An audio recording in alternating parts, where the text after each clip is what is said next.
Ndagusuje kandi nkwifurije kugubwa neza. Mu kiganiro gito nshaka kukugirira, ndakubwira ngo nawe Imana yakwemera. Mu buzima dufite, mu mibereho dufite, mu bintu byinshi twanyuzemo, hari ibidukurikirana bikatwereka ko tudashobora kwemerwa ahantu aha n'aha, ko tudashobora kuba abantu aba n'aba, ko tudashobora gukora mu mwanya uyu n'uyu, ariko ibyo ni ukwibeshya.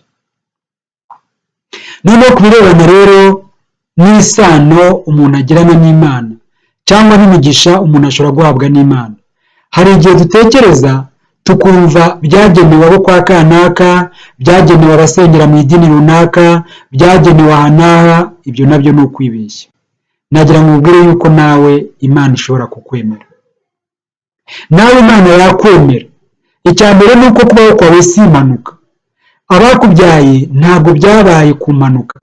Bashobora kuba barakubyaye bagushaka, ariko si bo bagushakaga, ahubwo n'Imana yagushakaga ikunyuza muri bo. Burya abakubyaye ni Imana yashimye yuko aribo bakubyara. Ibigize ubuzima bwawe bibayeho kubera ubushake bw'Imana. Imana yakunze ko mama wawe na papa wawe bahura barakubyara. Niyo barakubyaye batabishakaga, bishobora kuba byarabereye impanuka, ariko ku Mana ntiwabaye impanuka. Ni nayo mpamvu mubwira ngo Imana yo ishobora kukwemera, kandi nawe ushobora kwemerwa. Impamvu akenshi tugira ibitekerezo bimeze gutyo, ni Satani niwe uzana ibitekerezo byo kutwiyangisha, byo kudutera ubwoba, byo kutatwemerera kujya mbere mu mitekerereze kugira ngo tugere ku ntego. Ariko ndakubwiza ukuri ko nawe Imana yakwemera, kandi uri muri Imana yaremeye kugira ngo yemere. Reka nk'urugero, iyo dusomye ubutumwa bwiza bwa Yesu Kristo bwanditswe na Matayo, mu gice cya mbere tuhasanga igisekuru cyakomotsemo Yesu Kristo. Iyo urebye abantu muri icyo gisekuru, ukareba imibereho yabo n'amateka yabo, ntabwo washidikanya ko nawe Imana yakwemera. Muri aba harimo abantu bakoze amanyanga mabi arenze ayo wakoze, mabi, ariko ntibyabujije Imana kubakuramo igisekuru tuzajya dusangamo Yesu Kristo. Duhere kuri Aburahamu. Mu by'ukuri Aburahamu ashimwa ko yizeye, ariko nawe nk'uko abantu twese tumeze, hari nawe ibyo yakoze twamunenga, kandi Bibiliya yashimye kubitwereka kugira ngo natwe tuzamere ko nyuma yo kugira igihe cyo kwisuzuma no kongera gushaka gusabana n'Imana, nawe Imana ishobora kongera kukwemera. Uyu Aburahamu byamugendekeye gute? Mbese nibuka ko ari we wafashe umuja wo mu rugo akaryamana nawe kandi bakabyarana n'umwana? None se mu by'ukuri kuryamana n'umuja ntabwo byari mu mugambi w'Imana, nyamara Imana yarabyirengagije ikomeza kumwemera mu minsi yakurikiyeho. Muri aba kandi bavugwa mu gisekuru cya Yesu Kristo tubonamo n'abandi. Sinkunda kuri benshi, ariko mvuge kuri Dawidi. Dawidi si we wasambanyije umugore w'abandi akanashora umugabo ku rugamba? Ibyaha bikomeye bibiri, gusambana no kwica. Ariko ibyo ntibyatumye atigarura ngo yikubite imbere y'Imana.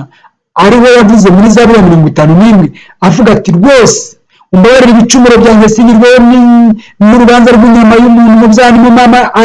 Arihana, arikosora. Hanyuma rero ari mu gisekuru cya Yesu Kristo. Muri aba kandi barimo maraya w'umunyamahanga. Ikibazo si aho ukomoka muvandimwe, ikibazo ni uko urimo ushaka gusabana n'Imana, ikibazo ni uko urimo ushaka kwegerana n'Imana. Icyo nicyo kibazo gusa, ariko nawe Imana yakwemera. Muri aba kandi harimo ba Tamara. Iki gisekuru cya Yesu Kristo kirimo kirambwira ngo nkubwire ngo nawe Imana yakwemera. Icyo usabwa gusa ni ukumva yuko uremeye mu ishusho y'Imana. Aho wangiritse ni ukubera Satani ushaka kwicira gahunda y'ubuzima, ariko Imana nayo iraho ku bwa Yesu, iraho yinjije muri Kristo kugira ngo yongere ikuremo n'umuntu utari wa wundi, umuntu utari uhezwa mu masezerano, umuntu utari uri kure y'Imana. Rero Imana nawe yakwemera. kandi ndibuka ijambo riri mu Byakozwe n'Intumwa ubwo Petero yagiraga kwa Koruneliyo, yaravuze ngo ndabimenye kumbi buriya mu mahanga yose uwubaha Imana agakora ibyo gukiranuka Imana iramwemera. Ibyo gukiranuka si byinshi, ni ukwemera gusa yuko Yesu Kristo yapfuye ku bwawe, ukemera ko yabambwe, ukemera ko yapfuye, ukemera ko yazutse kugira ngo wowe ugire ubugingo buhoraho. Nibyo ubundi gukiranuka guhita kuba ukwawe, gukiranuka kwa Kristo kuba ukwawe, ugatsindishirizwa, ukanesherezwa, ukaba mu buzima Imana yemera, nawe ukaba mu Imana yemera. Ubuzima wanyuzemo ntabwo bwatuma Imana itakwemera.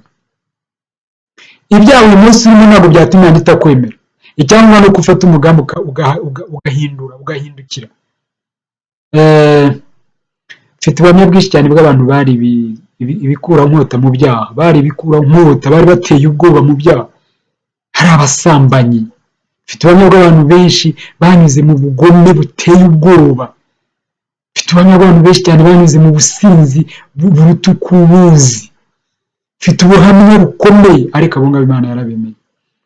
Nagira bavuga ko nta cyiciro na gito Imana itemeramo abantu iyo bemeye ko ibakunda, ibashaka. Abapfakazi, abagabo, abagore bafite abagabo, abana, abapagasi, abakozi bo mu rugo, abakozi baciriritse, abasirikare, abayobozi mu nzego zitandukanye, abo bose Imana igiye yemeramo buri muntu wese, abakene, abashumba. Nawe rero Imana yakwemera ititaye aho wavukiye nawe ukora, ititaye aho utuye n'ibikugora. Icyangombwa ni uko uyu munsi umenya ko iri banga nawe ari iryawe, kandi icyo usabwa ni ugutera intambwe, kuko Imana yo yarangije gutera izayo. Yateye izayo iduha Kristo, yateye intambwe iduha Kristo.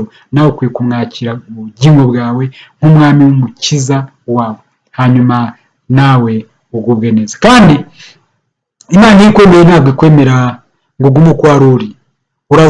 Uzamuka mu buryo bwose, mu buryo bw'ubwenge, mu buryo bw'ubwiza, mu buryo bw'icyubahiro, mu buryo bw'ubutunzi, mu buryo bwo Imana yakwemeye. Imana yakwemeye, ninde wagusubiza inyuma?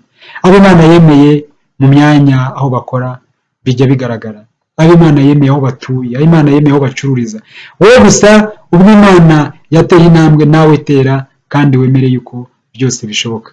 Muri Kristo byose biragenda neza, kandi nawe wakwemerwa n'Imana.